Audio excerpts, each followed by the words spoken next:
মাননীয় শ্রদ্ধেয়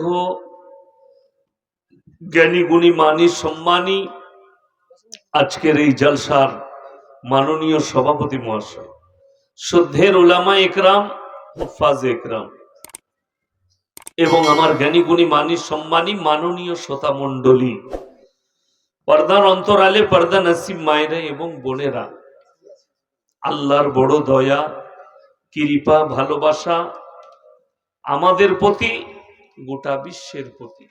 সবাই আল্লাহ শুকর আদায় করে হৃদয় থেকে বলি আলহামদুলিল্লাহ। তারপরে পরে বিশ্ব নবী জানাবে মুহাম্মাদুর রাসূল আল্লাহ, সকলে বলুন সাল্লাল্লাহু আলাইহি ওয়াসাল্লাম। তিনার প্রতি শত কোটি দরুদ বর্ষিত, বলুন আমিন সুম্মা আমিন। গুটি কয়েক কথা আলোচনা করব, রাত্রিও হয়েছে, আপনাদের সময় বেশি নেব না। সভাপতি সাহেব, মাননীয় সভাপতি সাহেব সম্মানীয় ব্যক্তি, উনি টাইম বেঁধে দিয়েছেন 1.5 ঘন্টা। আমি তার মধ্যেই আমার আলোচনা সমাপ্তি করব। সর্বপ্রথম আলোচনা, আমাদের যে জীবনটা আছে দুনিয়াবী জীবন, এটা কিন্তু আল্লাহ দেয়া একটা বড় নিয়ামত। যতগুলো মখলুক পৃথিবীতে আল্লাহ পাঠিয়েছেন, সৃষ্টি জানদার, তার মধ্যে মানুষকে আল্লাহ উত্তম করেছেন, উত্তম রূপে সৃষ্টি করেছেন, সুন্দর কিছু দিয়েছেন। তাই সকলে শুকর আদায় করে বলি আলহামদুলিল্লাহ। আপনাকে আমাকে সৌন্দর্যতা দিয়েছে। সব থেকে শরীরের মধ্যে সৌন্দর্যতাটা কি বলুন তো? চেহারা নয়, আকৃতি নয়, শরীরের গঠন নয়, সব থেকে দামি শরীরের মধ্যে নিয়ামত হচ্ছে মেমোরিটা। যার মেমোরি ভালো সে ভালো, যার মেমোরি খারাপ যতই দেখতে সুন্দর হোক, সমাজের লোক তাকে পাগল বলে ডাকে। ঠিক কিনা কথা বলে? কি বলে? পাগল। দেখতে খুব সুন্দর, হ্যান্ডসাম, চেহারাও ভালো, কিন্তু পাগল। সমাজ তাকে পাগল বলে, সমাজে আর কোনো মূল্য নাই তার। ওই জন্যে আল্লাহ দামি নিয়ামত। আমাদের শরীরটা 3টে হিস্সায় বাটা আছে। কটা বললাম? কটা ভাগে ভাগ হয়ে আছে? 3টে। একটা হচ্ছে আমাদের যে রূহ, এই রূহ কিন্তু কার কবজায় বলুন? কথা বলে না? আল্লাহর কবজায়। রূহটা আল্লাহর কবজায়। আর শরীরটা কার?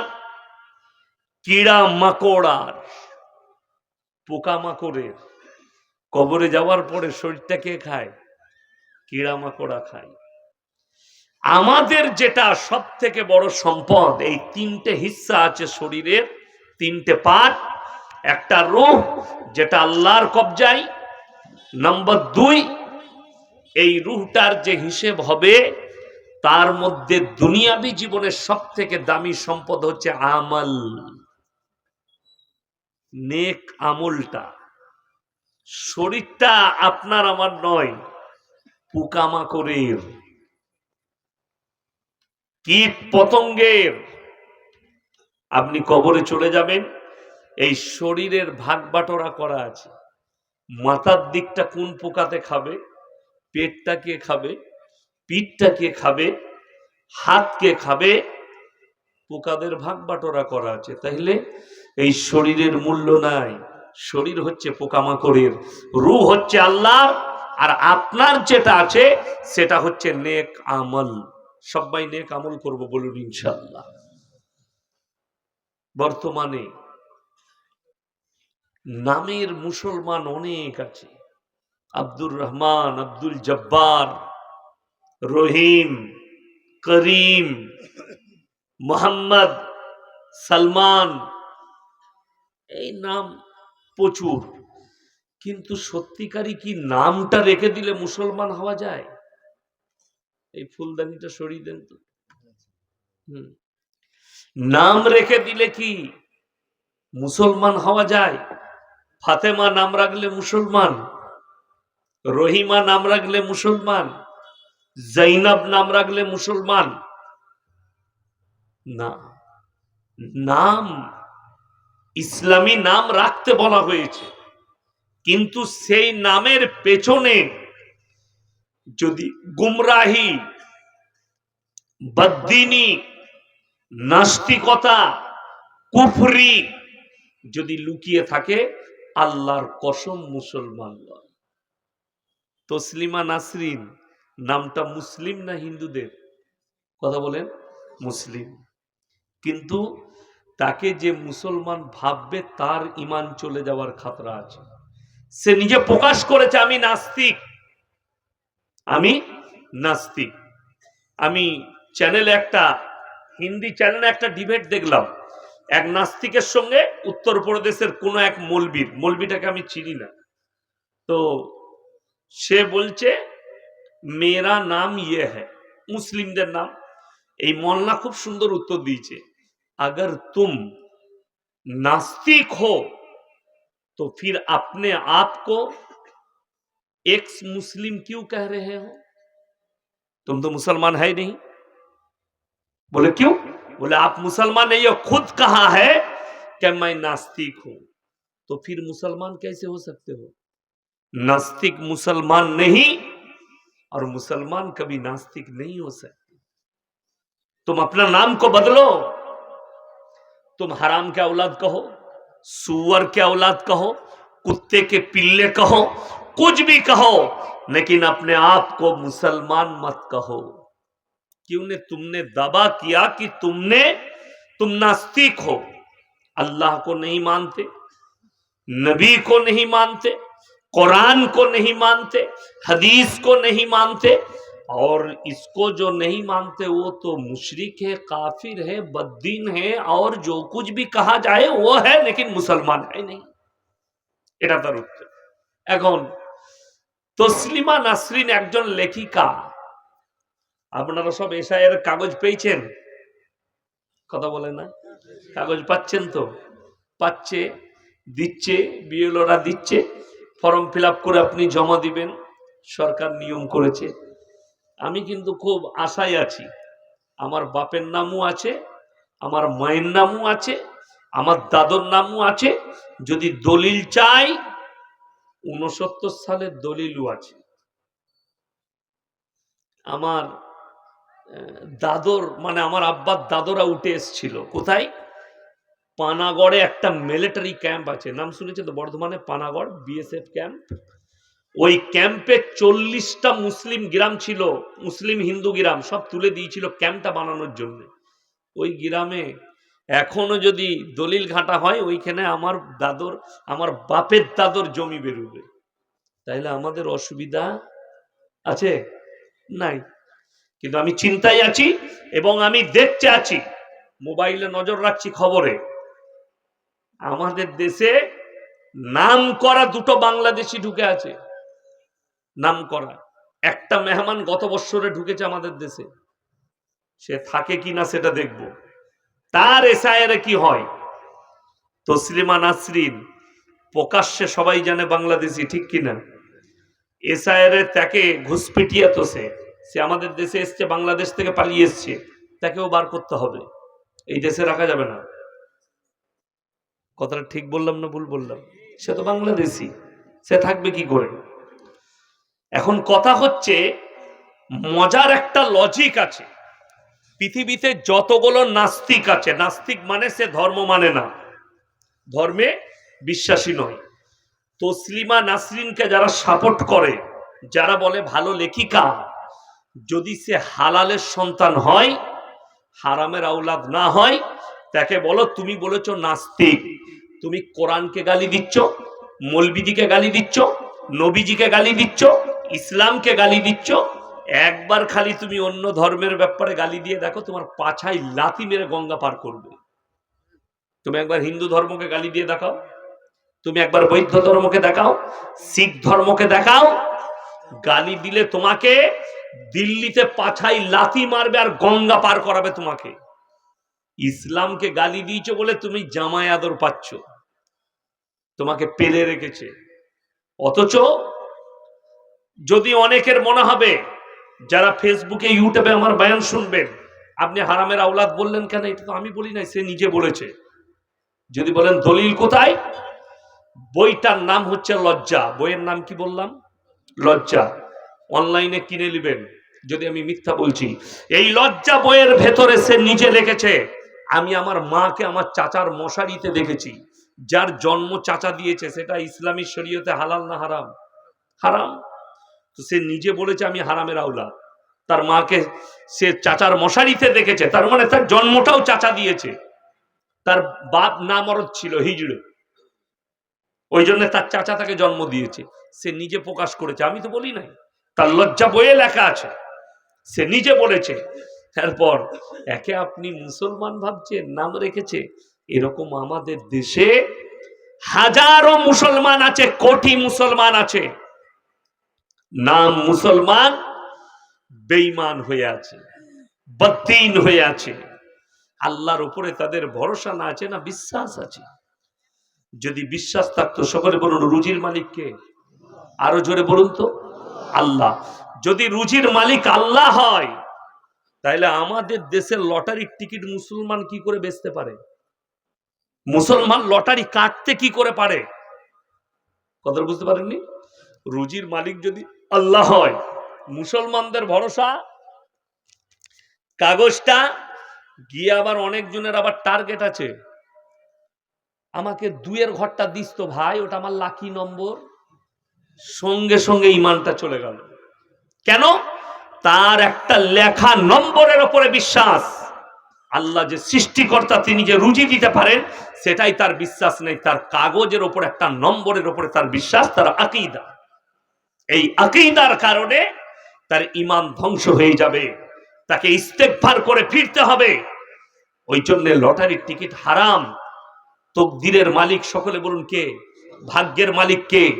আর আপনি যদি ভাগ্যের মালিক একটা তান্ত্রিককে মনে করেন, অনেক মানুষ গিয়ে লালগোলা স্টেশনে, জঙ্গিপুর স্টেশনে, ওমরপুর বাজারে গিয়ে আপনি হাত দেখাচ্ছেন জ্যোতিষীকে, আমার ভাগ্যটা কেমন চলছে দেখো। আল্লাহর কসম কাফের হয়ে যাবে, বেঈমান হয়ে যাবে।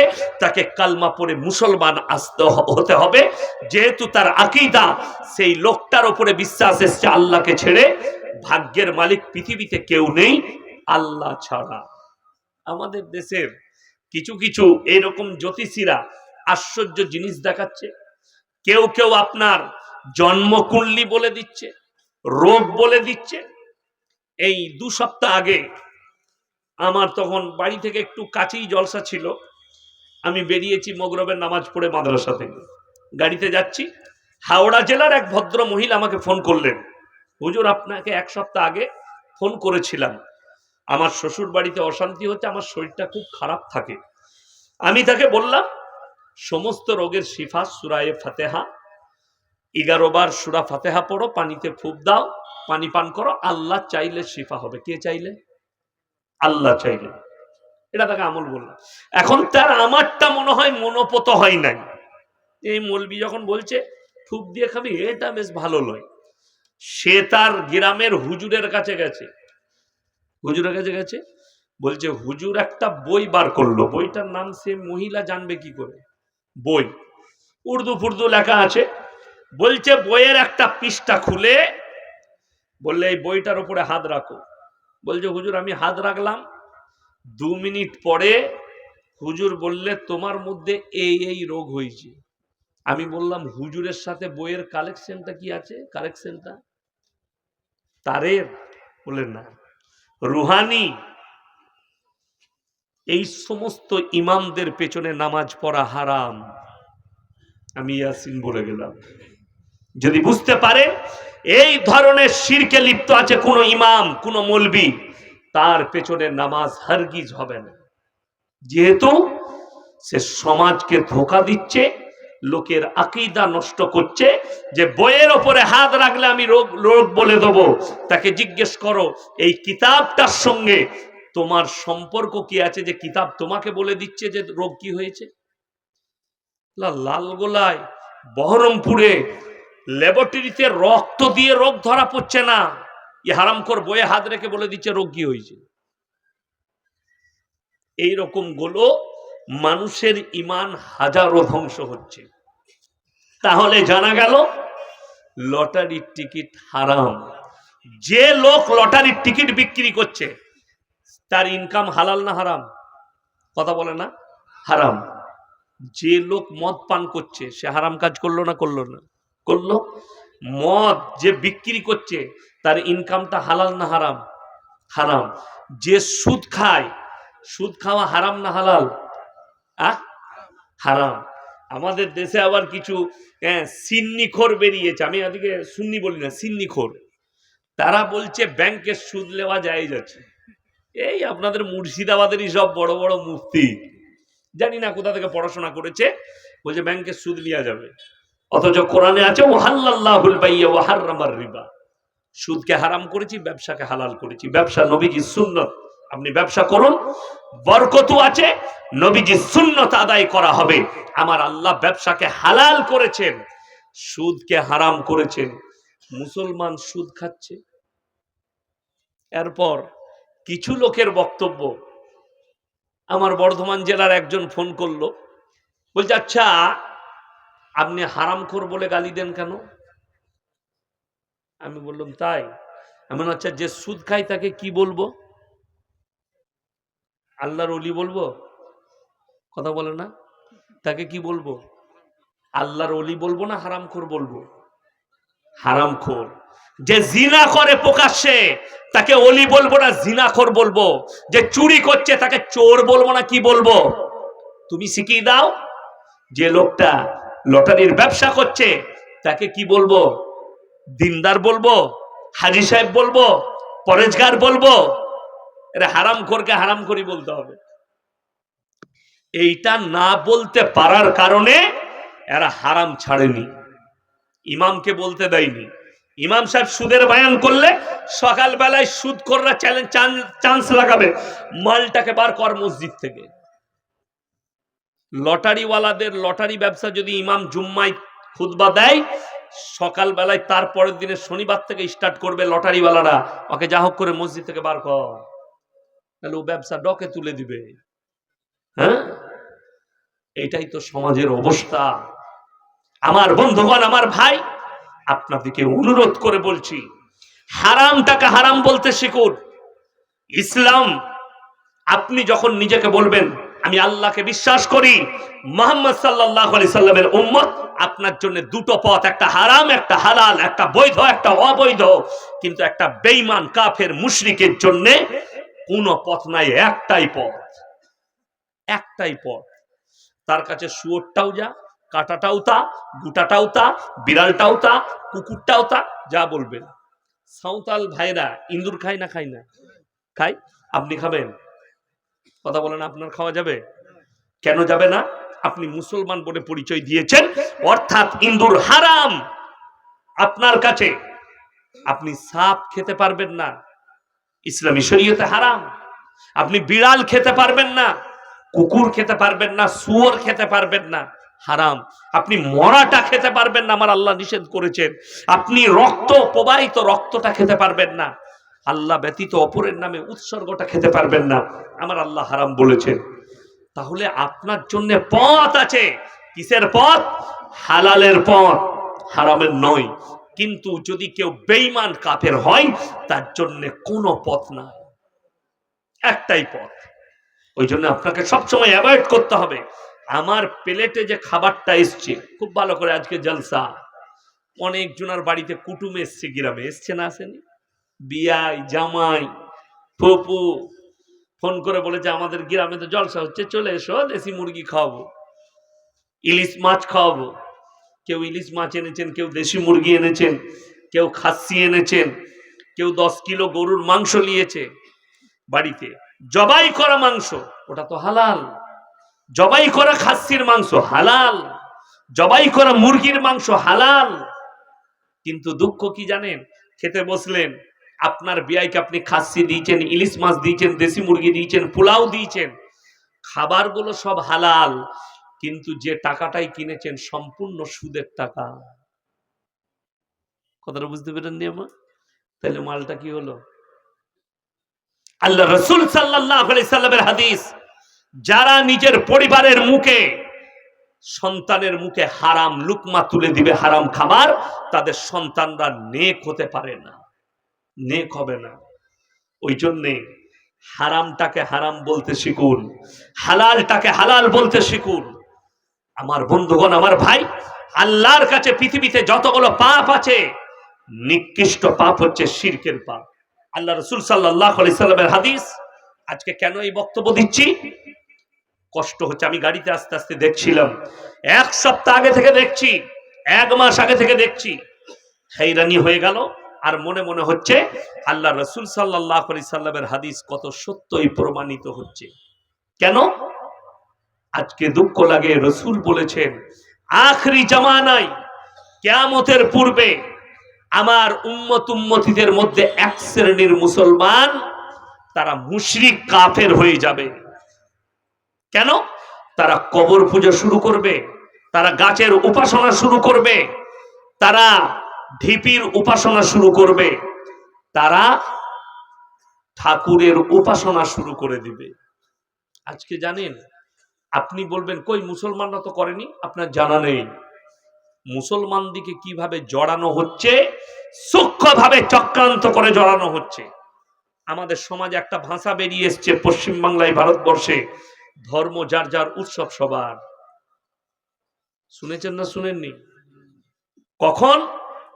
দুর্গা উৎসবের সময়, কালীর উৎসবের সময়, বিশ্বকর্মার সময়, আপনার শিব ঠাকুরের পুজোর সময়, ধর্ম যার যার উৎসব সবার। কুরবানির সময় এই ভাষাটা নাই কেন? কথাটা বুঝাতে পারলাম না? কুরবানির সময় কেন থাকবে না? ওই শিয়াল পণ্ডিত গুলোকে বলো, তোমরা শিয়াল পণ্ডিত, শিয়াল মাথাটা দিনের বেলায় যদি শিয়াল বেরিয়ে যায় আর শিয়ালকে যদি খেদারেন, শিয়াল না একটু ফাঁক পেলে মাথাটা ঢুকিয়ে দিয়ে মনে করবে আমি লুকিয়ে গেছি, আর পাছাই বাড়ি খায়। বেনামে মাশাআল্লাহ একজন 1000 টাকা দিয়েছেন। আমার বন্ধুগণ, আমার ভাই, মাথায় একটা কথা রাখবেন, শিয়াল যেমন পাছাই বাড়ি খায়, মুসলমানের অবস্থাটা তাই। এরা মনে করছে এই মৌলবীরা কে, গরু ছাগল, এরা কি জানে? এরা তো স্কুলে যায়নি। ধর্ম যার যার উৎসব সবার, এই কথা যদি সত্য হয়, কেউ যদি বাপের বেটা হন, কোন বাপের বেটা মৌলবী হয়, মুফতি হয় পশ্চিম বাংলার, আমি আপনাকে দাওয়াত দিলাম, কোরবানির দিনে আপনার যত অমুসলিম বন্ধু বান্ধব আছে আমার বাড়িতে নিয়ে আসুন, দুটো ষাঁড় জবাই করবো। হ্যাঁ, একদম বাস্তব বলছি, একদম আমি নিজের হাতে রান্না করব। আশা করি আমি চ্যালেঞ্জ ছুড়ে বলে গেলাম, শেখরা সব আছেন, আমি যা বিরিয়ানি রান্না করব, মুর্শিদাবাদের কোনো বাপের বেটা বাবুর্চি পারবে না। যারা রান্না করে হোটেলগুলো না, আমি মুর্শিদাবাদের হোটেলে বিরিয়ানি খাই না, আমাদের বর্ধমানে কেউ খাবে না আপনাদের হোটেলে বিরিয়ানি। আমি আমার মাদ্রাসায় বিরিয়ানি হলে আমি রান্না করি, আমি বাবুর্চিও ভালো, জবরদস্ত মাংস রান্না করব, মারাত্মক, আর এক বাটি করে সবাইকে খাওয়াবো। ধর্ম যার যার উৎসব সবার তো। যদি বলেন এটা অন্যায়, বাস্তব কথা, এটা অন্যায়। কেন? ইসলাম কোন ধর্মকে আঘাত করতে শিখায়নি, কোন ধর্মকে। আল্লাহ কোরআনে বলেছে তোমরা কারো দেবদেবীকে, কারো ধর্মকে গালি দিও না, অজ্ঞাত অবস্থায় সে তোমার আল্লাহকে গালি দিয়ে বসবে। আমার 1.5 লাখ থেকে 2 লাখ জলসা ছুটছে, কোন হিন্দু ভাই, কোন দলিত ভাই, কোন আদিবাসী ভাই, কোন খ্রিস্টান ভাই একটু বার করে দেখান যে কারুর ধর্মকে আমি এতটুকু গালি দিয়েছি। আচ্ছা, এতগুলো কথা বললাম, আমি কারুর দেবদেবীকে গালি দিলাম? কিন্তু আল্লাহর কসম করে বলছি, আল্লাহ ব্যতীত পৃথিবীতে মাবুদ আর কেউ আছেন? সৃষ্টিকর্তা আর কেউ আছেন? যাদের মনে হচ্ছে ওখানে গেলে অসুবিধা কি আছে, তারা কোরআন শুনে নেন, এরপরে কোরআন শোনাবো। লাউ কানা ফীহিমা আলিয়াতুন ইল্লাল্লাহু লাফাসাদাতা, আমি আল্লাহ ছাড়া পৃথিবীতে আর একটাই আল্লাহ হলে পৃথিবীতে মারামারি আর বিভ্রাট সৃষ্টি হতো। কোরআন, আমি আল্লাহ ছাড়া আর একটা আল্লাহ হলে পৃথিবীতে বড় মারামারি আর বিভ্রাট হয়ে যেত। আল্লাহ কজন? একজন। আর তুমি আর একটাকে দাঁড় করাচ্ছ। কোরআনে অপর জায়গায় আছে লা ইলাহা ইল্লা ওয়া লা ইলাহা ইল্লা, তোমরা দুটো নৌকায় পা দেবে না, একটা নৌকায় পা দাও। অনেকজন মনে মনে ভাববেন যে ইয়াসিন ভাই এটাতে সম্প্রীতি নষ্ট হচ্ছে। সম্প্রীতি তুমি বুঝতেই পারোনি। সম্প্রীতি যদি শিখতে হয় আলেম উলামাদের কাছে, মৌলবীদের কাছে শিখবে, তোমার কাছে আমি শিখবো না। যদি বলেন শিখিয়ে দেন, যারা সমাজের নেতা আছেন, রাজনীতি করেন, সেই ভাইদিকে অনুরোধ করে বলবো, সম্প্রীতি যদি রসুলের সম্প্রীতি নাও, তোমার থেকে দামি নেতা পৃথিবীতে কেউ হবে না। জোরে বলুন সুবহানাল্লাহ। যদি বলেন কি সম্প্রীতি, আল্লাহ নবী সাল্লাল্লাহু আলাইহি সাল্লাম বলেন, হে আমার সাহাবীরা শোনো, তোমরা ততক্ষণ পর্যন্ত মুসলমান হতে পারবে না যতক্ষণ পর্যন্ত তোমার কাছ থেকে তোমার প্রতিবেশী সুরক্ষিত নয়। তোমার পাশে যে আছে তাকে সুরক্ষা পেতে হবে চারিদিক দিয়ে, ভাষা, ব্যবহার, আখলাক, চরিত্র, সব কিছু দিক দিয়ে তাকে সেফটি হতে হবে।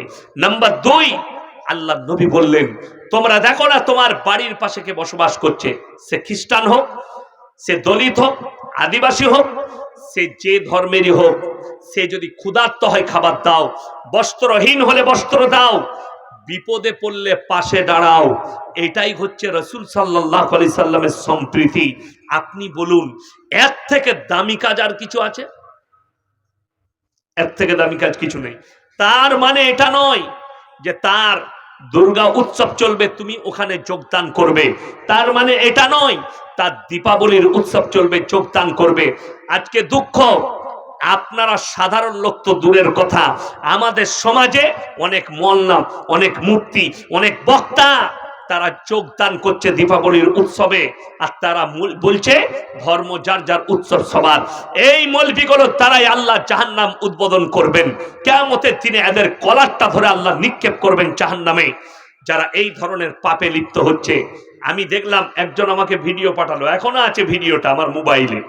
আপনাদের মুর্শিদাবাদ জেলার একজন বক্তা, আমি তার সাথে অনেক জলসা করেছি, আমার সাথে সম্পর্কও ভালো আছে, আমি নাম উচ্চারণ করব না, কেন, আমাদের কাছের মানুষ। তিনাকে দেখলাম একটা গানের অনুষ্ঠান চলছে দীপাবলির, সেই স্টেজে তিনি দাঁড়িয়ে আছেন নায়িকার পাশে, গান চলছে, ডিজে চলছে, বাজনা চলছে।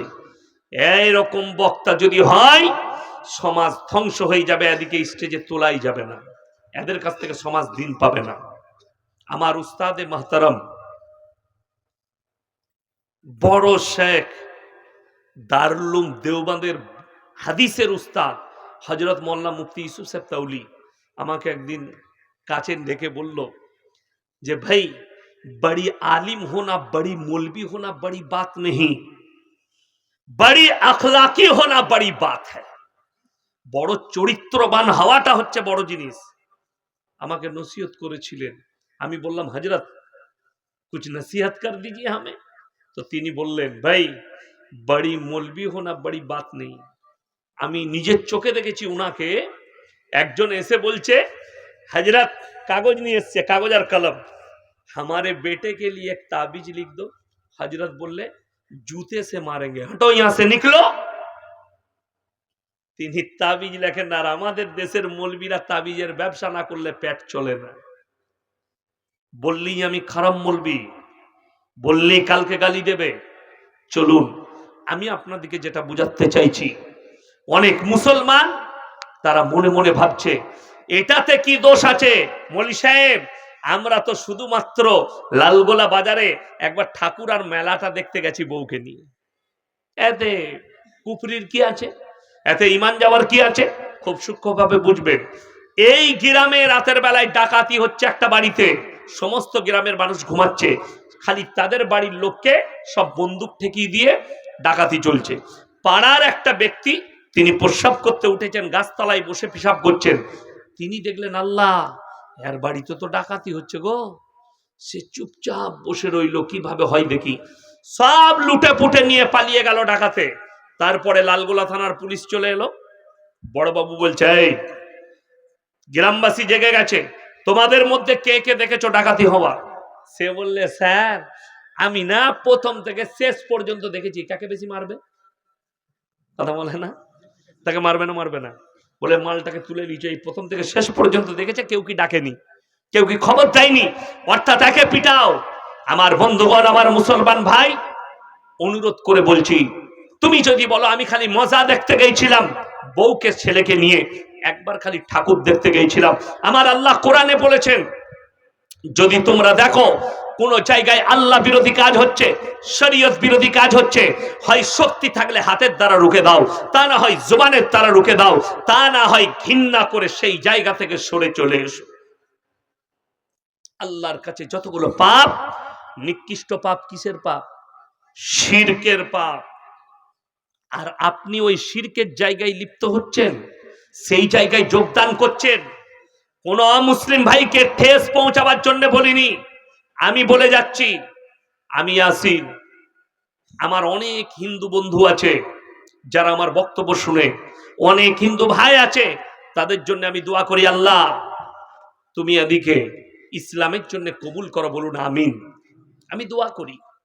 সেদিন একটা ছেলে বর্ধমান টাউনে, আমি দাঁড়িয়েছি চায়ের দোকানে, এসে বলল, স্যার আমি হিন্দুদের ছেলে, একটা সেলফি নেবো, আপনার বক্তব্য না শুনলে আমার ঘুম হয় না, রাত্রে শুয়ে শুনলাম, দিয়ে সেলফি তুললো। আমি তার মাথায় হাত দিয়ে বললাম, আল্লাহ তোমাকে ইসলামের জন্য কবুল করুক, এটা আমার দোয়া, এটা ছাড়া আমার কাছে আর দোয়া এখন নেই। আমার ভাই, অথচ আপনি মুসলমান হয়ে জানেন যে সব থেকে নিকৃষ্ট পাপ শিরকের পাপ। আমার আল্লাহ ইচ্ছা করলে সব গুনাহ ক্ষমা করবেন, কেউ যদি জিদ করে শিরক করে, আমার আল্লাহ সেই গুনাহ ক্ষমা করবেন না। ইন্না শিরকা লাযুলমুন আযীম, আমি সেই পাপ ক্ষমা করব না। অর্থাৎ ওই জায়গা থেকে দূরে সরে আসতে হবে। ইমানদারির সঙ্গে বলবেন, আপনাদের এখানে ঈদগাহে নামাজ হয় না? হয় না? হিন্দু মুসলিম সব একসাথে পড়েন? ওই মাল কটা কোথায় থাকে যারা বলে ধর্ম যার যার, উৎসব সবার? তোরা ডেকে আনলি না, উৎসব তো তোমাদেরও আসবে, এসো আমাদের পেছনে নামাজ পড়ো।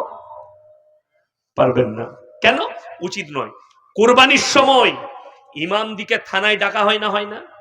বিডিও সাহেব থাকেন, মসজিদের সেক্রেটারি থাকেন, ইমাম থাকেন, স্যার আপনারা গিয়ে বার্তা দিবেন, মেসেজ দিবেন, খুতবায় বলবেন যে তোমরা কুরবানিতে যে পশুটা জবাহ করবে লুকিয়ে করবে। কেন?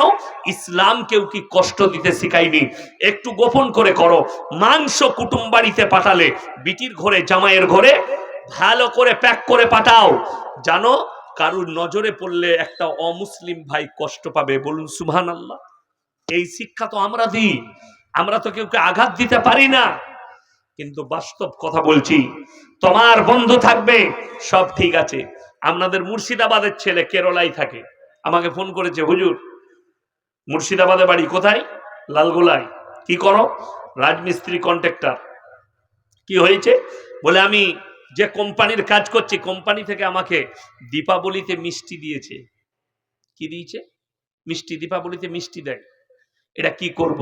আমি বললাম ডাস্টবিন, ডাস্টবিনে ফেলে দাও, খাওয়া যাবে না, হারাম। ওই উদ্দেশ্য নেই। যদি সে বলতো আমি তোমাকে মিষ্টি খেতে দিলাম, এই মিষ্টিটা আমি খুশি করে দিচ্ছি, আমার বাড়িটা তৈরি করছো, খাওয়া যাবে। কেন? কেন খাওয়া যাবে না? কোরআন শুনেলেন, ইন্নামা হাররামা আলাইকুমুল মাইতাতা ওয়াদ-দামা ওয়া লাহমাল খিনজির ওয়া মা উহিল্লা বিহি লিগাইরিল্লাহ। প্রবাহিত রক্ত, মরা জন্তুর মাংস, শুয়োরের মাংস, আল্লাহ ব্যতীত অপরের নামে উৎসর্গিত জিনিস তোমাদের জন্য হারাম করা হয়েছে। ওই মিষ্টিটা আল্লাহ ব্যতীত অপরের নামে না? অপরের নামে নয়, অপরের নামে। খাওয়া যাবে না। আমার বন্ধুগণ, আমার ভাই, ওই জায়গা থেকে দূরে বাসুন। আপনাকে কে বলল উপকার করতে পাবেন না? আপনি রাস্তায় যাচ্ছেন। আমার জীবনের একটা বড় কাহিনী আছে। তখন আমার প্রথম এক জায়গায় জলসা আছে বীরভূম ডিস্ট্রিক্টে, আমি জলসায় অ্যাটেন্ড পর্যন্ত করতে পারি না, একটা মানুষের উপকার করতে গিয়ে অ্যাটেন্ড করতে পারিনি। কেন? আমি যখন যাচ্ছি, আমার বাড়ি থেকে যখন পানাগড় হয়ে বোলপুর আসছে, 11 মাইল একটা জঙ্গল আছে, সেই জঙ্গলে দেখলাম মা আর বেটা অ্যাক্সিডেন্ট হয়েছে, মায়ের পাটা অর্ধেক কেটে গেছে, কোনো গাড়িওয়ালা দাঁড়ায়নি, পুলিশও জানতে পারেনি। জঙ্গলের মধ্যেখানে আমার গাড়িতে হাত মেরেছে, ড্রাইভারকে বললাম দাঁড় করাও, আমার হাতে পায়ে ধরছে, আমার মা মারা যাবে, একটু 15 কিলোমিটার হসপিটাল পৌঁছে দেন স্যার। চাপাও। গাড়িতে চাপালাম, গোটা গাড়ি রক্ত। নিয়ে গিয়ে হসপিটালে পৌঁছালাম, চিকিৎসা শুরু হলো। তার পরিবার চলে এলো, তো তারা আমার পা ছুতে গেল। আমি বললাম না, এটা ইসলামী শরীয়তে হারাম, আমাদের শরীয়তে জায়েজ নেই, এটা চলবে না। তোমরা, আমি উপকারের মালিক, আমাকে আল্লাহ দায়িত্ব আমার রসুল দিয়েছেন, আমি উপকার করলাম, এর বদলা আমাকে আল্লাহ দেবে।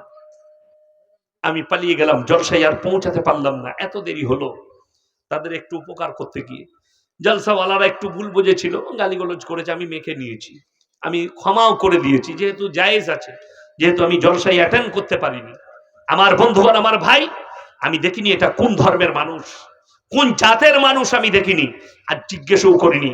বিপদে পড়েছে, হসপিটালে পৌঁছাতে হবে, অথচ তারা অমুসলিম। কেন করলাম? আমার আল্লাহ তাআলা কোরআনে বলেছে, খুব ভালো করে শুনবেন, যারা নেতৃত্ব দিচ্ছেন দেশের তারা শুনবেন। আমার আল্লাহ কোরআনে বলেছেন, তোমরা মানুষ, কোন মানুষ যদি কোন মানুষকে, নিরীহ মানুষকে অন্যায়ভাবে হত্যা করে, গোটা মানব জাতিকে হত্যা করা হলো। কেউ যদি কোনো মানুষের উপকার করে, গোটা মানব জাতির উপকার করা হলো। বলুন না সুবহানাল্লাহ। এর থেকে বড় সম্প্রীতি আর কিছু হতে পারে? হতে পারে না। তুমি রাস্তায় যদি লালগোজা বাজারে থাকেন, আর কোনো ছোট্ট গরিবের বাচ্চা আপনার পিঠে হাত লাগায়, আপনি একটু চাউমিন খাচ্ছেন, দাদা আমাকে একটু দেন, খাবো, সঙ্গে সঙ্গে 1 প্লেট কিনে দেন, জিজ্ঞেস করেন না জাতটা কি। 1 বছর আগে মুম্বাইয়ে টাটা মেমোরিয়াল হসপিটালের কাছে একজন অমুসলিম ভাই খানা বাড়ছে, গরিব দিকে লাইন দিয়ে দাঁড়িয়ে আছে। সেইখানে একজন ভদ্র মহিলা, মুসলিমদের মুখে রুমাল কাপড় বাঁধা আছে, উন্নাটা মেয়েরা বাঁধে, চোখ বেরিয়ে থাকে, বাঁধে না, ওইভাবে বেঁধে আছে, উনি লাইনে আছেন। তো সেই ব্যক্তি বলছে, খানা লেনা হ্যায় তো জয় শ্রী রাম कहना है, কহো তো খানা মিলেগা না তো হাঁটো। সেই ভদ্র মহিলাকে লাইন থেকে বার করে দিলেন, আরো যারা মুসলিম গরিব ছিল বার করে দিলেন। দ্বিতীয় ভিডিও তার সঙ্গে এডিট করা হয়েছে, সেখানে আর একজন মুসলিম টাটা মেমোরিয়ালের আর একটা গেটে খানা বাড়ছে, তিনি মুসলিম, মুখে দাঁড়িয়ে আছে, চাচা পয়সাওয়ালা লোক। তিনি কি বলছেন জানেন? कुछ भी कहने का जरूरत नहीं, भूख लगे है खाना खा लो। জোরে বলুন সুবহানাল্লাহ। এটা হচ্ছে ইসলামের আদর্শ। তোমরা দেখো না কোন জাতের, ক্ষুধার্ত হলে খাবার দাও, বস্ত্রহীন হলে বস্ত্র দাও, জিজ্ঞেস করো না কোন জাতের। কিন্তু তার মানে এটা নয়, লা ইলাহা ইল্লাল্লাহ ওয়া লা ইলাহা ইল্লাল্লাহ, তোমরা দুটো নৌকায় পা দিও না কখনো। ইব্রাহিম আলাইহিস সালাতু ওয়াস সালামের বাপের 3টে কাজ ছিল। কটা কাজ? 3টে। নাম্বার 1, মূর্তি তৈরি করা, মূর্তি বিক্রি করা, তার উপাসনা করা। আমাদের সমাজের অনেক মুসলমান মেলায় দোকান লাগায়, স্টেশনারি দোকান করেছে, দেখবেন দোকানেতে পুতুল বিক্রি করে, করে না? করে না? হারাম। কেউ যদি কোনো এই কোম্পানিতে, ডল কোম্পানি যেখানে পুতুল পুতুল গাড়ি ফাড়ি তৈরি হয় ছোট ছোট, সেখানে যদি কেউ কর্মচারী হয়, সে যদি পুতুল তৈরি করে, সে রেডি থাকো, না তার কোনো আমল কাজে লাগবে, না কিয়ামতের দিনে সে দাঁড়িয়ে থাকতে পারবে, আল্লাহ তাকে জাহান্নামে নিক্ষেপ করবে। ইব্রাহিম আলাইহিস সালাতু ওয়াস সালামের বাপের এই 3টে কাজ ছিল, মূর্তি তৈরি করা, বিক্রি করা, তার উপাসনা করা। তার মধ্যে তো 2টো কাজ তুমি করছো, তৈরি করছো প্লাস বিক্রি করছো। যারা মেলাতে দোকান লাগায়, গ্রামে বাজারে দোকান লাগায়, আর সেখানে জানদার জানদার প্রাণী, বিড়াল, কুকুর, বাঁদর ইত্যাদির দেখবেন সব হয়, মূর্তি হয়, হয় না, প্লাস্টিকের, কাপড়ের, এই ধরনের মূর্তি বিক্রি করা হারাম। যে বাড়িতে এই ধরনের পুতুল মূর্তি থাকবে কিংবা জানদারের ছবি থাকবে, সেই বাড়িতে রহমতের ফেরেশতা প্রবেশ করবে না। ওই জন্য খুব সাবধান। আগে চলুন, ইব্রাহিম আলাইহিস সালাতু ওয়াস সালাম, কোরআনে আছে সূরা মারিয়াম, তিনি দাওয়াত দিলেন তিনার আব্বাজানকে, কি বলে? ইজ ক্বালা লিয়াবিহি ইয়া আবাতি লিমা তা'বুদু মা লা ইয়াসমাউ ওয়া লা ইউবসিরু ওয়া লা ইউগনি আনকা শাইয়া। হে আমার আব্বাজান, আপনি কার উপাসনা করছেন? হাত পা নাড়তে পারে না, কথা বলতে পারে না, নিজস্ব কোনো যোগ্যতা নেই, আর এটা হচ্ছে শয়তানের রাস্তা, এটাকে বাদ দেন আর আমার আল্লাহকে বিশ্বাস করুন। সবাই আজ থেকে আল্লাহকে প্রকৃত বিশ্বাস আনবো, জোরে বলুন ইনশাআল্লাহ। এখন কেন বললাম এক শ্রেণীর মুসলমান মুশরিক কাফের হয়ে যাবে? আমাকে ইয়াসিন কি এখানে হাজী সাহেব কেউ আছেন? হাত তুলেন।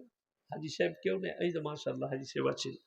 একটা কথা বলি, আমি ইয়াসিন এখন বেঁচে আছি না নাই? কথা বলে না? বেঁচে আছে। আমি যখন কথা বলছি আমার মধ্যে প্রাণ আছে। এখন হাজী সাহেব যদি আমাকে বলে মনি সাহেব 100 টাকা দেন, তো আমি পকেট থেকে বার করে দিতে পারবো না? পারবো না? পারবো। আচ্ছা আমি যদি মারা যাই আর যদি উনি চাই, পারবো দিতে? পারবো না। এইটা যদি মুর্শিদাবাদের মানুষ বুঝতে পারে যে ইয়াসিন ভাই বেঁচে থাকলে টাকা হাজী সাহেব চাইলে দিতে পারতো, মারা গেছে যখন দিবার ক্ষমতা নেই, তাহলে আমি যখন কবরে চলে গেছি আমার কবরে ছেড়ে চাইতে কি করে যাচ্ছিস? কথা বোঝাতে পারলাম? মানুষ মাজারে চাইতে যাচ্ছে না? যায়নি। ছেলে, টাকা, পয়সা, ধন, সম্পদ। বলছে পীর সাহেবের মাজারে গেলে ভালো মন্দ পাওয়া যাবে। ইয়াসিন বেঁচে থাকতে দিবার ক্ষমতা ছিল, মারা গেছি দিবার ক্ষমতা নেই। অবাক লাগবে, একটা অমুসলিম ভাই মাটির পুতুল তৈরি করে সেখানে সিজদা করছে, তাকে রব হিসাবে মানছে, সেটা যদি শিরক হয়, আমি পশ্চিম বাংলায় নয় মুর্শিদাবাদ জেলায় দেখাবো। আপনার থানায়, লালগোলা থানায় দেখিয়ে দেবো, এমনও গ্রাম আছে বেকা গাছের নিচে গুড়াতে মাটির ঘোড়া রেখেছে, আগরবাতি মোমবাতি চাদর টাঙিয়ে সিজদা করছে। তাহলে এটা কি করে দিন হতে পারে? এইটা কি করে ধর্ম হতে পারে?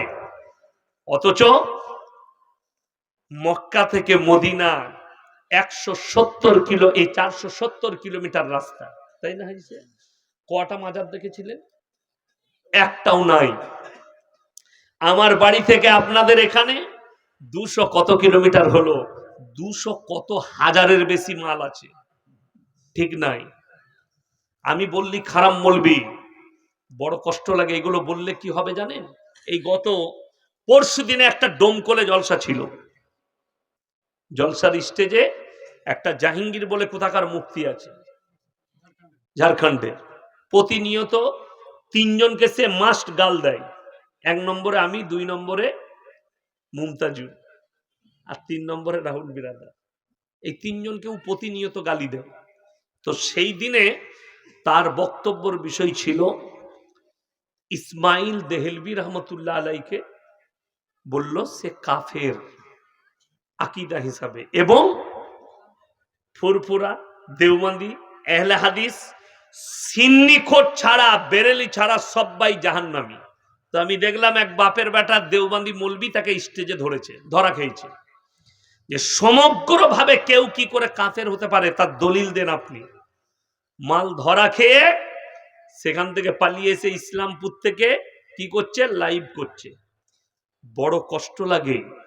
এরা বলছে এরা ওহাবি, এদের পেছনে নামাজ হবে না, এদের জবাই করা মুরগি খাওয়া যাবে না, এদের সঙ্গে বিবাহ দেওয়া যাবে না। তাইলে আমি ওই সিন্নিখোর দিকে জাহাঙ্গীরকে বলবো, যতগুলো বেরেলি হজ করতে যাচ্ছে তাদের হজ কি করে হবে? তারা তো সব হারামখোর। কেন? মক্কায় যে পাথরটা বিছিয়েছে ওয়াহাবিরা, কথাটা বুঝতে পারেননি? মক্কায় যে মেশিনটা লাগানো আছে, কোথায়? জমজমের কূপে, ওটা ওয়াহাবিদের টাকায়। সেখানে যতগুলো হোটেলে কুক আছে রান্না করছে তারা সব ওয়াহাবি, হোটেলের মালিকগুলো ওয়াহাবি। তাহলে সেখানে যারা হজ করতে যাচ্ছে তোমার দলের লোক সিন্নিখোররা, তাদের কি হবে? আর আমি বলে যাচ্ছি, পৃথিবীর বুকে যতগুলো শিরক দেখতে পাচ্ছেন, বেদাত কাজ দেখতে পাচ্ছেন, কবরের পুজো দেখতে পাচ্ছেন, কবরে সিজদা দেখতে পাচ্ছেন, এর মূল পান্ডার নাম হচ্ছে আহমদ রাজা বেরেলভি। সমস্ত কিছুর মূল পান্ডা। অথচ তার চেলা চম্পটেরা, এরা আমাদেরকে কাফের বলছে। আচ্ছা বলুন, কেউ যদি আল্লাহর প্রতি আর রসুলের প্রতি বিশ্বাস রাখে সে কাফের? 5 ওয়াক্তের নামাজ আছে, আকীদা আমাদের ঠিক আছে, আমরা কাফের কি করে বলছো?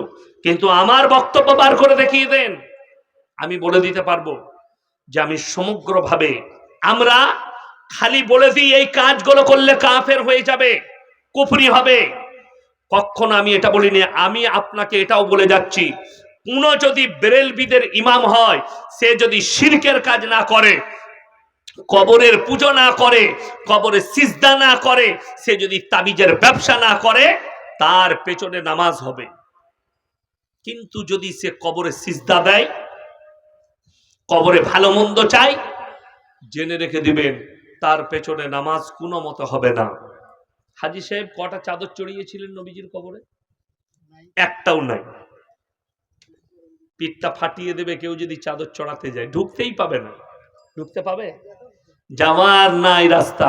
কিন্তু অবাক লাগে, আমাদের দেশের এই সিন্নি খোররা কবরে চাদর চড়াচ্ছে। ওরে নেমো খারাম, ওই চাদরটা কবরে না চাপিয়ে ওই 2000 টাকার চাদরের দাম, 2000 টাকার 10টা 200 টাকা দামি শীতের চাদর কিনে পাড়ার গরিব দিকে দান কর, আল্লাহ রাজি হবে, তোর আমলটাও মজবুত হবে, তোর জান্নাত সহজ হবে। কবরে চাদর চড়ানো জায়েজ হলে আল্লাহ রসুল সাল্লাল্লাহু আলাইহি সাল্লামের কবরটা আসমান পর্যন্ত হিরে মতি মুক্তোর চাদরে ঢেকে যেত, ঠিক কিনা? নবীজির কবরে জায়েজ নেই। পৃথিবীর আর কোন মৌলবি মোল্লা পীর ফকিরের কবরের জন্য জায়েজ হতে পারে না। আল্লাহ রসুলের কবরে সিজদা নেই। পৃথিবীর আর কোন মৌলবি মোল্লা পীর ফকিরের কবরের জন্য সিজদা চলতে পারে না। আমার বন্ধুগণ, অথচ এরা মুখে বলছে যে আমরা সুন্নিরা বেরেলিরা সিজদা করি না। তাইলে পাথর চাবড়িতে মালগুলো আসমান থেকে নেমে আসছে? কথা বলে না? কি বলছেন? পাথর চাবড়িতে যারা সিজদা দিচ্ছে তারা কে? অথচ শুনেলেন, এই বেরেলবি ভাইদিকে জিজ্ঞেস করুন, তাদের বড় মৌলবি আহমদ রাজা বেরেলবি, কিতাবের নাম ফতওয়ায়ে রিজভিয়া, খণ্ড নম্বর 24, পৃষ্ঠা নম্বর 497। সেখানে তিনি স্পষ্ট লিখেছেন, মেয়েদের মাজারে যাওয়া তো দূরের কথা, নিয়ত করাটাও হারাম। এটা একটা গেল। শুনে নেন, আপনাদের এখানে মানুষ মারা যায় না? যায় না? যায়। স্বামী মারা গেলে স্ত্রী কবরস্থানে যায়? যেতে পাবে আমাদের শরীয়তে? পাবে না। বাপ মরে গেলে বিটি যেতে পাবে না আমাদের শরীয়তে। তাহলে ইয়াসিন মারা গেছে, আমার কবরে তোমার বউ কি করে যাবে? কথা বুঝাতে পারলাম? আমি মারা গেছি, আমার কবরে তোমার বউ কি করে যাবে? তাহলে মহিলারা মাজারে কি করে যেতে পারে? বড় দুঃখের বিষয়, বেদনার বিষয়। এই চৈত্র মাস এলে 7ই চৈত্র থেকে মুর্শিদাবাদ থেকে, লালগোলা থেকে, ভগবানগোলা থেকে, বীরভূম থেকে, পাকুড় থেকে, আপনার বর্ধমান থেকে, আপনার বাঁকুড়া থেকে, পুরুলিয়া থেকে, মেদিনীপুর থেকে কিছু পুরুষ আর কিছু মহিলা পায়ে হেঁটে যাচ্ছে। কোথায় যাচ্ছ বাবা? বলছে হুজুর পাথর চাবড়ি যাচ্ছি। তার হুজুর ফতোয়া দিয়েছে পায়ে হেঁটে গেলে হজের নেকি পাবি। নাউজবিল্লাহ বলেন, নাউজবিল্লাহ। এক্ষুনি আমার মোবাইলে আছে, দেখুন এরা কত বড় মিথ্যাবাদী হয়। আমি গাড়িতে আসছি আর আমাকে ফোন করলো, আমি স্ক্রিনশট মেরে রেখেছি। এইটার ছেলেটার নাম হচ্ছে আজিজ শেখ, ঠিকানা এখানে আমার টুলু কলারে উঠেছে, মাদ্রাসা গৌসিয়া, এ মুড়ারই ফিডারে হবে, নিচে লেখা আছে কুলি চৌরাস্তা লেখা আছে, মুর্শিদাবাদ। সে আমাকে বলছে মেদিনীপুর শরীফ থেকে বলছে। আমি বললাম মেদিনীপুর কি করে শরীফ হলো? কথাটা বুঝতে পারেননি? মেদিনীপুর শরীফ বলা যাবে? মেদিনীপুরকে শরীফ বলা যাবে? লালগোলাকে শরীফ বলা যাবে? এই মূর্খ জাহিলে মুরাক্কাব দিকে কে বুঝাবে? আমি আপনাদেরকে বলে যাই, কালকে দেখলাম আমার একটা বায়ান কাটিং করেছে ওই আপনার গুটকাখোর জাহাঙ্গীর। কি আমি এক সপ্তাহ আগে বায়ান করেছি লালবাগে, যে 3টে জায়গা নেকির উদ্দেশ্যে সফর করা যাবে, বাকি পৃথিবীর কোনো জায়গা নেকির উদ্দেশ্যে সফর করা যাবে না। নাম্বার 1 মক্কা কাবা ঘর, কেউ যদি নেকির উদ্দেশ্যে সফর করে জায়েজ আছে।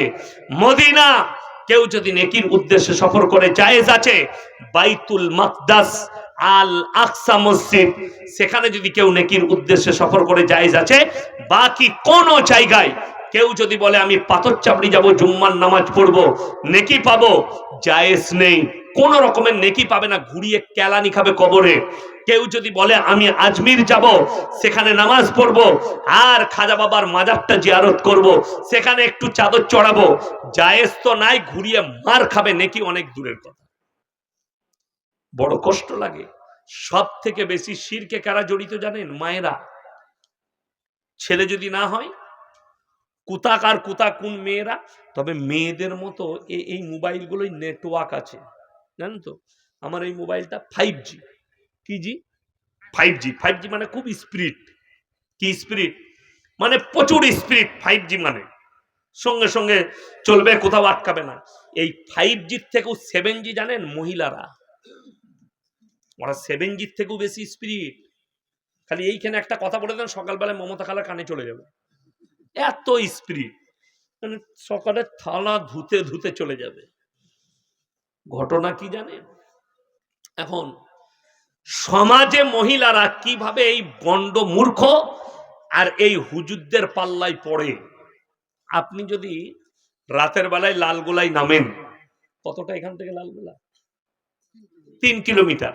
আপনি রাতের বেলায় নেমেছেন, কোনো গাড়ি পাননি, আপনার মনে মনে হলো ও গাড়ি ফাড়ি নেই তো, আমি হেঁটে হেঁটে চলে যাই।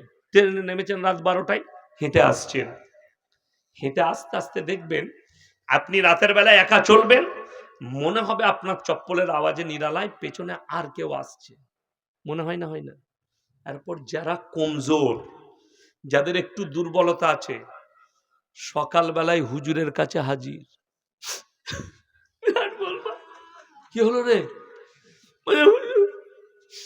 হাসছিলাম, লালগোলা থেকে পেছনে গিয়ে হেঁটে হেঁটে আসছিল। হুজুর বললে তাহলে জামাটা দে। আমি খালি চিন্তা করি, শালা জামা মেপে কি করে বলে দিচ্ছে।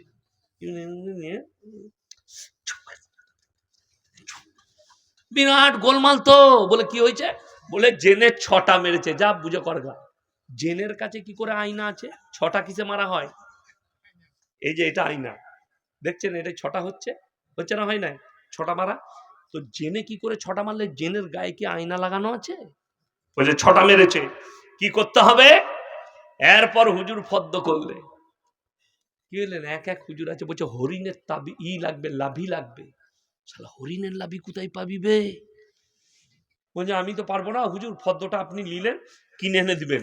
হারামখোর পাঁঠা জবাই করে পাঁঠার লাভিটা নিয়ে চলে এসেছে, দিয়ে অতি কস্তুরি লাগিয়ে দিয়ে বলছে এটা হরিণের লাভি। বাস্তব বলছি, অনেক হারাম করে এই কাজ করছে। আর ই দেখলে বাবারে হুজুর। তো একজন ভাই আপনাদের এইখানকারই ধরলেন, সবজি চাষ হয়েছে, দেখলাম সবজি চাষ হয় না? হয় না? ফুলকপি লাগিয়েছে, বাঁধাকপি লাগিয়েছে, আলু লাগিয়েছে, পেঁয়াজ লাগিয়েছে, ধনে পাতা লাগিয়েছে। সকালবেলায় উঠে লালগোলায় বিক্রি করতে গেছে, ভোরবেলায় উঠে সবজি বেচবে। ফুলকপি 1 টাকা পিস, মন খারাপ। বেগুন 5 টাকা কিলো, মন খারাপ। পালং শাক 4 টাকা, একদম বাজার খারাপ। নিয়ে বেশ টাকা পয়সা হয়নি, ঘর এইছে, মুড খারাপ। ঘর ঢুকেছে আর খালা বলছে কই গো 200 টাকা দাও তো। চুপ কর, তোরা জ্বলিয়ে দিলি টাকা টাকা করে। মানে ওর বাজারটা খারাপ বলে মিজাজ খারাপ। আচ্ছা, আমাদের ছেলেদের মিজাজ খারাপ থাকে না? থাকে না? মাঝে মাঝে টেনশন থাকে সংসারের অনেক সময়। খালা মনে মনে করছে আমাকে তো আর ভালোবাসে না। তখন ই খুঁজছে হুজুর কোথায় আছে। খুঁজে পেয়েছে, অমুক জায়গায় হুজুর আছে, হুজুর আছে অমুক জায়গায়। চলে গেছে সকালবেলায় হুজুরের কাছে। কি হলো? আমার স্বামী একদম দেখতে পারে না, তাবিজ দেন তো একখান, আমাকে যেন ভালোবাসে। আর এই ভণ্ড হুজুর তাবিজ লেকে মুড়িয়ে কি করব? বলছে এটা বালিশের তলায় ভরে দিও। কি হবে? বলছে দেখবে তোমাকে ভালোবাসবে। ও এসে বালিশের তলায় ভরে দিয়েছে তাবিজটা হুজুরের কথা শুনে। তারপরের দিন গেছে, 3 দিন পরে আবার সবজি বেচতে। বাঁধাকপি 40 টাকা, বেগুন 80 টাকা, ধনে পাতা 400 টাকা, আদা 500 টাকা। পগট ফুলে গেছে। ঘরে এসে বলছে খেপি এলে 1000 টাকা রাখ। ও দেখলে সারা তাবিজ দারুণ কাজে লেগেছে। ও তো আর জানে না আজকে ভাজার ভালো বলে দিচ্ছে। সকালবেলায় থালা ধুচ্ছে কলতলায়, পাড়ার মেয়েরা আছে, বলছে তুই এত খুশি কেন গো? বলছে আর বলিস না, কদিন থেকে তোর খালু না প্রচুর গোলমাল করছিল, আমাকে গালি দিচ্ছিল, দেখতে লাগছিল। তো কালকে না উমুক হুজুরের কাছ থেকে একটা তাবিজ এনেছি, বালিশের তলায় ভরে দিয়েছি, তো খালু একদম সুজা হয়ে গেছে। যা বুঝে করগা, এর একটা প্রচার হয়ে গেল।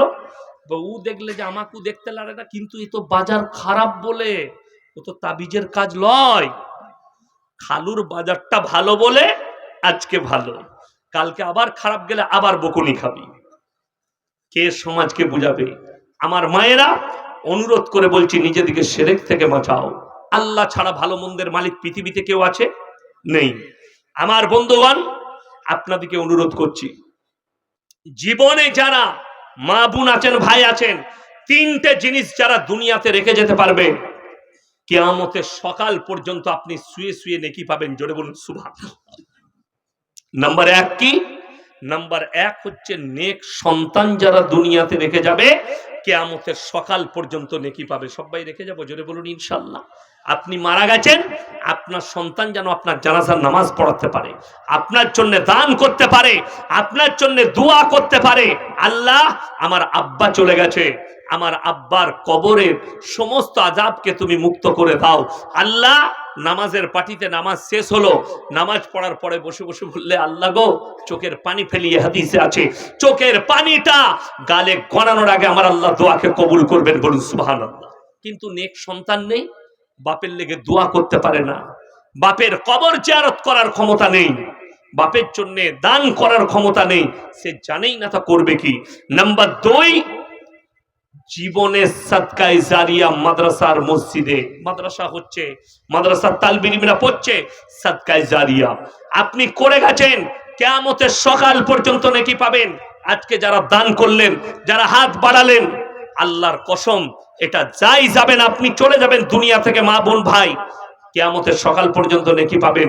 নাম্বার তিন, খায়রুকুম মান তাআল্লামাল কুরআন আল্লামাহু, এবং যারা ইলম হাসিল করে অপরের কাছে পৌঁছায়। আপনি ভেবে দেখুন, এই মাদ্রাসার শিক্ষকরা, এই মাদ্রাসার সেক্রেটারি, ক্যাশিয়ার থেকে শুরু করে তাদের মেহনত, যাদের তত্ত্বাবধানে মাদ্রাসা চলছে, তারা কত বড় মেহনত করছে। আমার ভাই, তিনটে ব্যক্তি যদি আপনার কাছে হাত পাতে, হাতকে ফিরিও না। নাম্বার এক, ওয়া আতিদাল কুরবা, কাছের গরিব যদি হাত পাতে, হাতকে ফিরিও না। ওয়াল ইয়াতামা ওয়াল মাসাকিন, এতিম আর মিসকিন যদি হাত পাতে, তাদের হাতকে ফিরিও না। ওয়াবনা সাবিল ওয়ালা তুবাদ্দির তাবদীর, আর মুসাফির যদি হাত পাতে, তাদের হাতকে ফিরিও না। এই তিনজনের দোয়াকে আল্লাহ সঙ্গে সঙ্গে কবুল করে নেয়। তারপরের আয়াতে আল্লাহ মারাত্মক কথা বললেন, ইন্নাল মুবাদ্দিরিন কানু ইখওয়ানাশ শায়াতিন ওয়া কানা শাইতানু লিরাব্বিহি কাফুরা। যারা অপব্যয় করে, তারা হচ্ছে শয়তানের ভাই, শয়তান জাহান্নামে যাবে, অপব্যয়কারী জাহান্নামে যাবে। অপব্যয় কাকে বলে? আপনার হালাল টাকা আপনি ইসলাম বিরোধী কাজে, গান বাজনা, লোটো, আলকাপ, জুয়া, মদ, নারী, এই জায়গায় আপনি খরচ করছেন, যেগুলো ইসলাম বিরোধী কাজ, সেই জায়গায় খরচ করছেন। আল্লাহর কসম, আমার আল্লাহ বললেন, তারা হচ্ছে অপব্যয়কারী, তারা হচ্ছে শয়তানের ভাই। আমার বন্ধুগণ, কোরআনে সবাই কোরআনের সঙ্গে মহব্বত করবো, জোরে বলুন ইনশাআল্লাহ। কটা ছেলে পাগড়ি পেয়েছে? 7 জন। আপনি মনে করেন না, এই 7টা তারকা যে তৈরি করেছে, এই মাদ্রাসাগুলো হচ্ছে পাওয়ার হাউস, আর এই ছাত্রগুলো হচ্ছে, আমরা হচ্ছে ট্রান্সফরমার। এই মাদ্রাসা আমাদেরকে তৈরি করে সমাজে ছেড়েছে, তারা গোটা সমাজকে আলো দিবে, কারেন্ট দিবে। এই মাদ্রাসার মেহনতকে বুঝেলেন। কোরআনে পারা কটা আছে বাপ? 30টা পারা আছে। আমি আজকের সভায়, আজকের জলসায় সব থেকে বড় মুসাফিরকে কথা বলেন? আমি। আমার হায়াতুল্লাহ বাবাজি ছিলেন, উনিও বর্ধমানের মানুষ, কিন্তু আমার বাড়ি থেকে উনার বাড়ি 50 কিলোমিটারের পার্থক্য, 50 থেকে 60। আমি একবারই টাউনের কাছে। এখন তো উনার ছেলে ডাক্তার, উনি টাউনেই থাকেন, উনার আসল বাড়ি যেখানে। আমার বন্ধুগণ, আমি আজকের সবাই সব থেকে বড় মুসাফির। আমি আপনাদের কাছে অনুরোধ করব, কিছুই চাইবো না, অনেক দিয়েছেন। কোরআনে 30টা পারা আছে।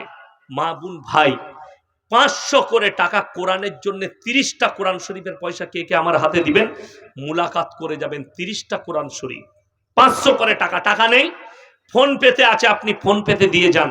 আমি মুসাফির, আমি দোয়া করব, আপনাদের জন্য, আপনাদের পরিবারের জন্য মাত্র 500 করে বিসমিল্লাহ কে করবেন তাড়াতাড়ি উঠে আসুন। মাত্র 500 করে বলেছি।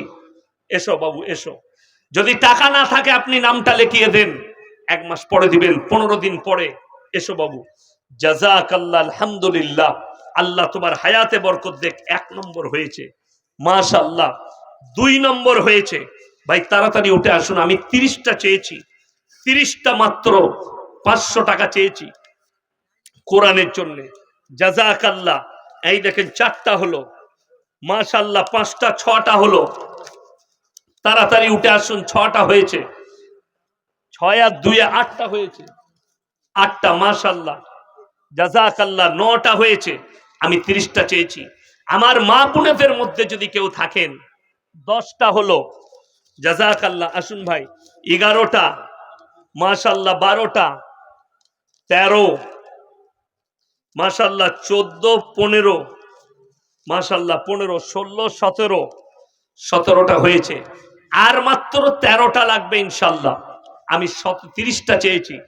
17, 18, মাশাআল্লাহ। 19, জাযাকাল্লাহ। 20, আসুন ভাই। 21, তাড়াতাড়ি আসুন। 22, 23, আমার ভাই 23টা হয়েছে। আর মাত্র 7টা, আসুন।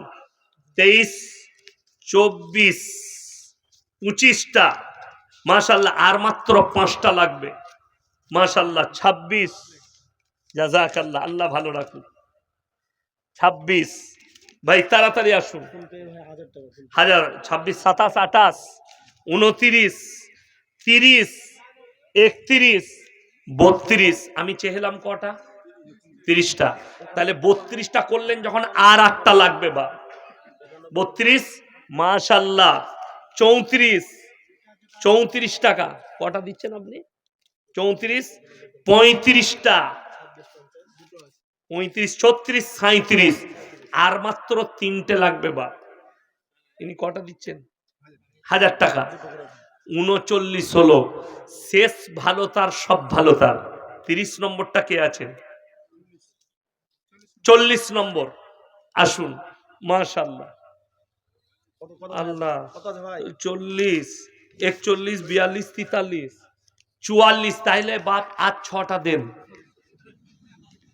এ মায়েদের কাছে কেউ নেই?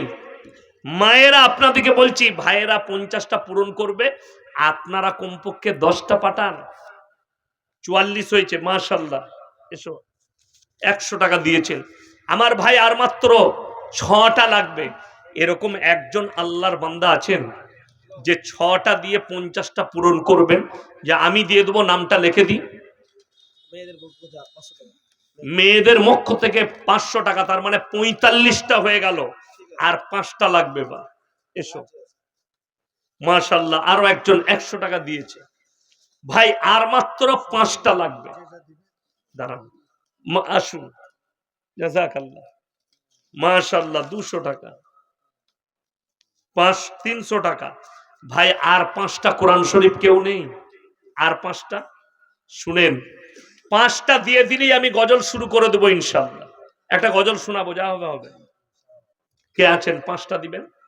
দেখি একজন। আর 5টা লাগবে ইনশাআল্লাহ। একজন, মাশাআল্লাহ। এই দেখেন 46টা হয়ে গেল। আর মাত্র 3টে লাগে, 4টা লাগবে পর, মাশাআল্লাহ। 47 হলো। একটা লিখে দেন তো। 500 টাকা। 46 কটা হলো? 47 নাকি? 47। আর 3টে লাগবে বাপ, ইনশাআল্লাহ। দেখি আর 3টে কে কে আছেন? 3 জন। আর 3 জন কে কে আছেন? আল্লাহু আকবার।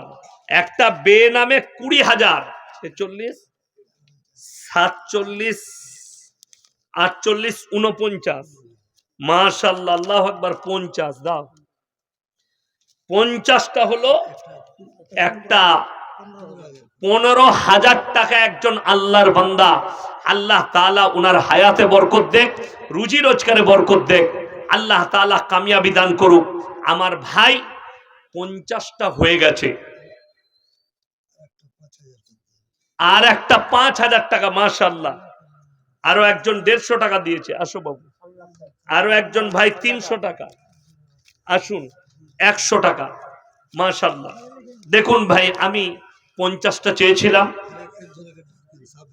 সাবির ভাই কোথায়? সাবির ভাই কই গো? কই সে? কই আমার ভক্ত লোক? কই সাবির ভাই? কই গো?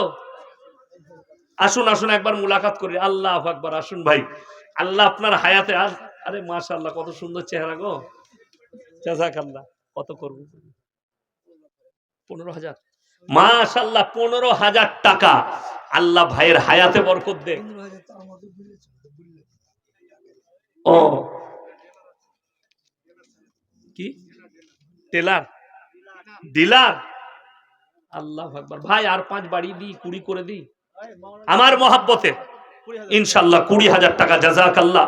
আল্লাহ ভাইয়ের কামাই বরকত দেখ, হায়াতে বরকত দেখ, আল্লাহ মহাব্বতকে কবুল করুক। আমার ভাই, আমি লাস্টে এতটুকু বলবো, আমি গজল বলতে শুরু করছি। আপনারা 100, 200, 500, 50, 10, 20 যে যা পারবেন আমার হাতে দিয়ে যান। 10, 20, 50, 100, 5 টাকা হলেও দিবেন এই মাদ্রাসার জন্য। আমি গজল বলতে শুরু করছি, আপনারা উঠে আসবেন। 1 টাকা, 2 টাকা, 10 টাকা হলেও আমার হাতে দিয়ে যান। নিয়ে এসো। জাযাকাল্লাহ। উঠে আসুন ভাই। 10, 20 দেন, 5 টাকাও দেন, দিয়েছেন আবার দেন।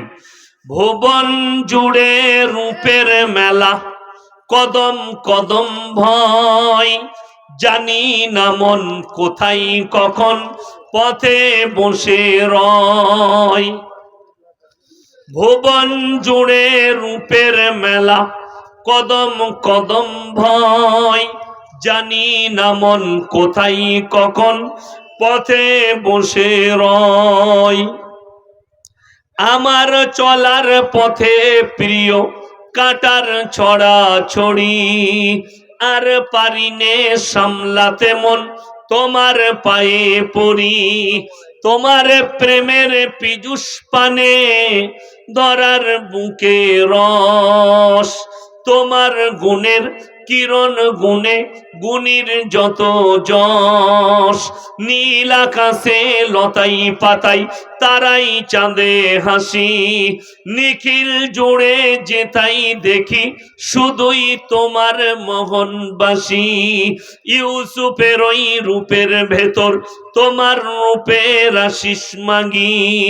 ঈসা, মুসা, ইব্রাহিম, দাউদ, নূহ সবই, সবার গুণে গুণী তুমি ওগো আমার প্রিয় নবী। সকলে বলুন সাল্লাল্লাহু আলাইহি ওয়াসাল্লাম। মাশাআল্লাহ। আসুন ভাই, আল্লাহ আপনাদের হায়াতে বরকত দেখ, রুজি রোজগারে আল্লাহ বরকত দেখ। মাশাআল্লাহ। উঠে আসুন ভাই, কেউ না দিয়ে যাবেন না। জাযাকাল্লাহ। আসুন, এই মাদ্রাসা আপনাদের, এই ইজ্জত আপনাদের। তাড়াতাড়ি আসুন। মাশাআল্লাহ, জাযাকাল্লাহ। আসুন ভাই। আর কে আছেন? একটু কত দিলে তুমি?